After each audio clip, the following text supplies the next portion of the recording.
ओम शांति। गांधीनगर गुजरात से ब्रह्मा कुमारी कैलाश बहन जी अपने अनुभव इस प्रकार सुनाती हैं कि मेरी जन्म पत्री में लिखा था कि यह बच्ची छोटेपन में ही सन्यासी बन जाएगी और जहां भी जाएगी वहां सभी सुख उपलब्ध होंगे, लेकिन 25 वर्ष की आयु में ही मर जाएगी। घर वालों को इस बात का दुख होता था और इसलिए स्कूल में भी नहीं जाने दिया। मेरा स्वभाव शांत और एकांत प्रिय था। मेरे पिताजी के कई गुरु थे। मैं लास्ट गुरु के पास जाया करती थी। गुरुजी और अन्य साधु संत भी यही कहते थे कि ये लड़की 25 साल से ज्यादा नहीं जिएगी। जब मैं पहली बार सन 1962 में बाबा के पास आई तो बाबा ने भी यही कहा, बच्ची तुम्हारी उम्र बहुत छोटी है। सभी यही कहते थे कि 25 साल के बाद एक दिन भी जिंदा नहीं रह सकती।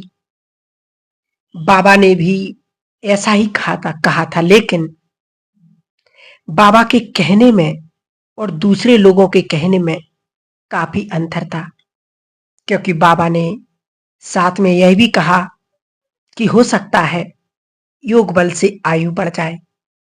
मैंने कभी उम्र बढ़ाने के लिए योग नहीं किया, लेकिन बाबा ने जो वरदान दिया था उसके कारण आज तक बाबा की सेवा में तत्पर हूं। उन 25 सालों में मृत्यु के कई कारण बनते रहे, लेकिन बाबा की मदद से सदा बचती रही। जब 25 साल पूरे होने को थे, उसी दिन मैं ट्रेन से गिर गई और ट्रेन में फंस गई, लेकिन किसी ने दौड़कर मुझे बाहर निकाला और मैं बच गई। कहते हैं मन डोले गोदी में सांप डोले। इस विषय में एक और घटना मुझे याद आ रही है। तब मैं होशियारपुर सेंटर पर कृष्णानगर अंबाबाली के साथ रहती थी। योग के समय कृष्णा बहन रिकॉर्ड नंबर 1 रख जाती थी और मैं नंबर बार बजाती रहती थी, क्योंकि मुझे पढ़ना नहीं आता था। एक दिन सभी योग में बैठे थे, मैंने रिकॉर्ड लगाया, मेरा मन डोले मेरा तन डोले। उसी समय क्लास हॉल में मेरे सिर पर सांप गिरा और फिर गोद में बैठ गया। संदली पर बैठी बहन योग करा रही थी, वह घबरा गई। मैंने इशारे से कहा, आप बैठे रहो। क्लास में किसी को पता नहीं चला और मैं एक ही रिकॉर्ड बजाती रही। सांप मेरे को देखता था और मैं उसको देखती थी। एक ही रिकॉर्ड लगाती रही तो कृष्णा बहन सोचने लगी कि एक ही रिकॉर्ड क्यों बजा रही है। कुछ समय के बाद जैसे ही रिकॉर्ड बंद किया तो सांप मेरे ऊपर चलने लगा।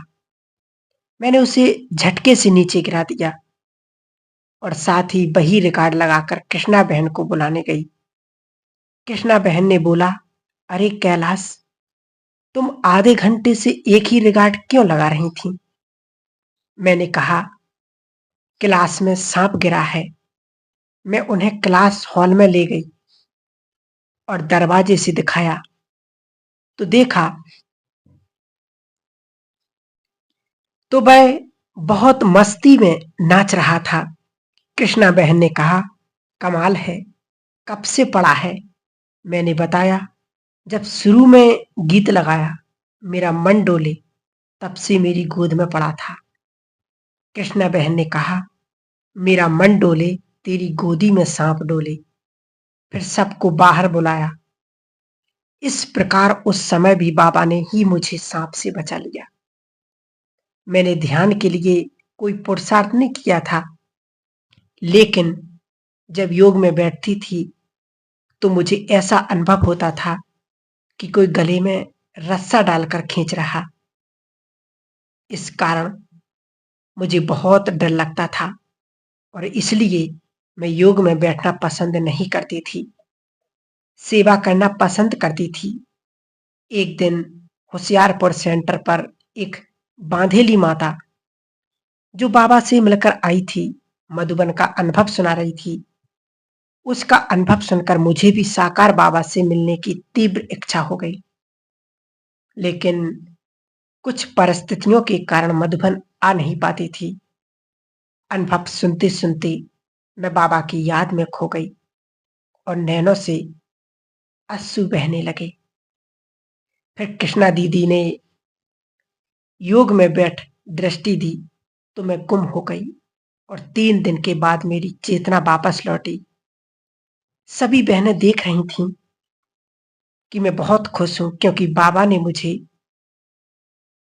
सुंदर सुंदर फूल, फल आदि दिखाए थे। मैंने ऐसे फल इकट्ठे किए थे जो कभी नहीं देखे थे। बाबा ने कहा, बच्ची, ये फल किसके लिए इकट्ठे किए हैं? मैंने कहा, बाबा, ये फल नीचे सबको खिलाऊंगी। तो बाबा ने कहा, सबको खिलाएगी? पक्का? मैंने कहा, जी बाबा। बाबा मुस्कुराने लगे। बाबा ने ही मुझे पढ़ना सिखाया। सन 1962 में बाबा से मिल रही थी। वहां दीदी बैठी थी। दीदी ने कहा, बाबा, ये बच्ची हिमाचल की है, भोली है, अच्छी है और ध्यान में जाती है। एक दिन बाबा ने कहा, बच्ची, तुम्हारा इतना अच्छा ध्यान में जाने का पाठ है तो तुम पंजाब क्यों जाती हो? बाबा जहां भेजे वहां जाएगी। मैंने कहा, जी बाबा, आप जहां भेजेंगे वहां जाऊंगी, लेकिन घर के नजदीक नहीं भेजना। वहां से दूर रखेंगे तो मैं अच्छी सेवा कर सकूंगी। फिर बाबा ने कहा, बच्ची, तुमको बाबा जयपुर भेज रहे हैं तो वहां जाना है और बाबा को रोज भोग लगाना, क्योंकि तुमको ट्रांस में जाने की लिफ्ट मिली हुई है। इस गिफ्ट से सेवा करना। इस प्रकार बाबा ने कपड़े आदि डलवाकर पेटी तैयार करवाई और जयपुर सेवा पर भेजा। 8 मास के बाद बाबा ने मुझे मधुबन बुलाया और पूछा, बच्ची, जयपुर अच्छा लगता है? खुश हो? मैंने कहा, जी बाबा। फिर बाबा ने पूछा, बच्ची, तुम रोज मुरली पढ़ती हो? मैंने कहा, बाबा, मैं पढ़ी नहीं हूं, इसलिए मुरली नहीं पढ़ती हूं, सुनती हूं। तुम्हें पढ़ना तो बहुत था, क्यों नहीं पढ़ाई की? मैंने कहा, ड्रामा में नूंद नहीं होगी। बाबा बहुत हंसे और बोले, बच्ची, बाबा का दिया ज्ञान बाबा को ही सुना रही हो। फिर बाबा ने कहा, बच्ची, चिंता नहीं करो, मैं तुम्हें बाबा पढ़ाएंगे। आज शाम को 4 बजे ऑफिस में आना।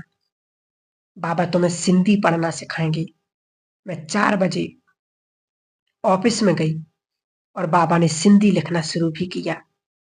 इतने में जयपुर से फोन आया कि कैलाश को जल्दी भेज दें, यहाँ बहुत सेवा है।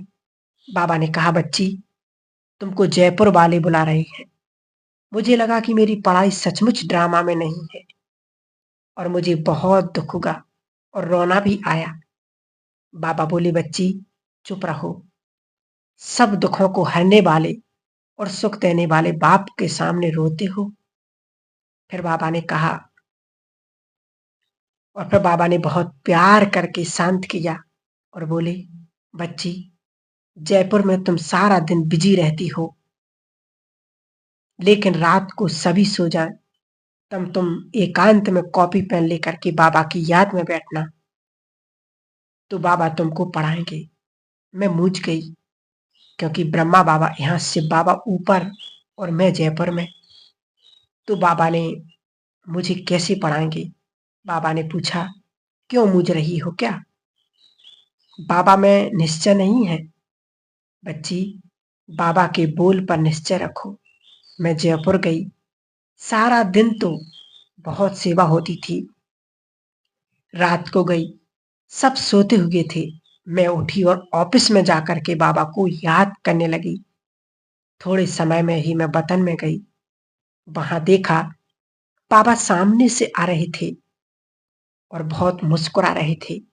मैंने कहा, बाबा, मैं तो चिंता कर रही हूं और आप मुस्कुरा रहे हो। बाबा ने कहा, बच्ची, रोज तुमको पढ़ाने के लिए बाबा मधुबन से आएगा। फिर बाबा ने मुझे पढ़ाना शुरू किया। बाबा का पढ़ाना अलग था। जैसे यहाँ का का खा गा ऐसे नहीं पढ़ाया, लेकिन बाबा मेरे हाथ से ही जोड़ी अक्षर लिखवाता था। मधुबन में जब ब्रह्मा बाबा ने लिखना शुरू किया था तो वह सिंधी भाषा लिखी थी। जब ऊपर वतन में पढ़ाया तो हिंदी में पढ़ाया। मैं रोज वतन में जाती थी और बाबा से पढ़ती थी। 15 दिन में मैंने हिंदी पढ़ना सीख लिया। बाबा ने कहा, बच्ची, जितनी लगन से मेहनत करेगी उतना आगे जा सकती है। फिर मैं एकांत में आधा घंटा धीरे धीरे मुरली पढ़ती थी। ऑपरेशन के समय बाबा आकारी रूप में मेरे पास ही खड़े थे। एक बार की बात है कि मेरी आंखों में बहुत तकलीफ थी। सभी ने कहा कि ऑपरेशन कराना पड़ेगा, लेकिन डॉक्टर ने कहा कि ऑपरेशन के बाद देख सकेगी कि नहीं, यह नहीं कह सकती। फिर बाबा से पूछा तो बाबा ने संदेश में कहा कि बाबा ज्योति देने वाला है, लेने वाला नहीं। इसलिए बच्ची को निश्चिंत होकर हॉस्पिटल ले जाओ। हॉस्पिटल में ले गए। 2 डॉक्टर ऑपरेशन करने वाले थे। साथ में एक ब्रह्मा कुमार डॉक्टर चौकसी भाई जी ऑपरेशन थिएटर में खड़े थे।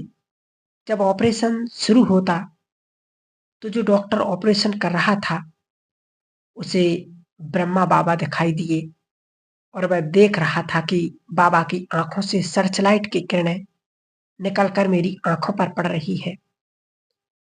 और बाबा ने मेरे सिर पर हाथ रखा। यह सब देखकर डॉक्टर को बड़ा आश्चर्य लगा और बोला कि वो कौन थे, उनको कौन अंदर ले आया। इतने में डॉक्टर चौकसी भाई ने भी बाबा को देखा। वे बाबा के पास गए और बाबा वहां से गुम हो गए। फिर डॉक्टर चौकसी जी ने बोला, डॉक्टर, आप निश्चिंत होकर ऑपरेशन कीजिए। बाबा की शक्ति देकर गए, इनकी आंखों को कुछ नहीं होगा। ऑपरेशन सफल हुआ, आंखें ठीक हो गई। डॉक्टर को भी बहुत आश्चर्य हुआ। बाद में डॉक्टर ने कोर्स भी किया और क्लास में भी आने लगे। इस प्रकार सर्वशक्तिवान बाबा ने अनपढ़ को पढ़ा लिखा बनाया, भोली को तीनों लोकों में चक्कर लगाने वाली संदेशी बनाया, आंखों की रोशनी दी। क्या महिमा करें, कितनी महिमा करें उस महिमापूर्ण बाबा की। सब काम ही रहेंगे। जितनी महिमा करेंगे उतनी कम होगी। ऐसे बाबा ने मेरी मदद की। तो ये थे दीदी जी के बहुत सुंदर अनुभव हम सभी बाबा के बच्चों के लिए। ओम शांति।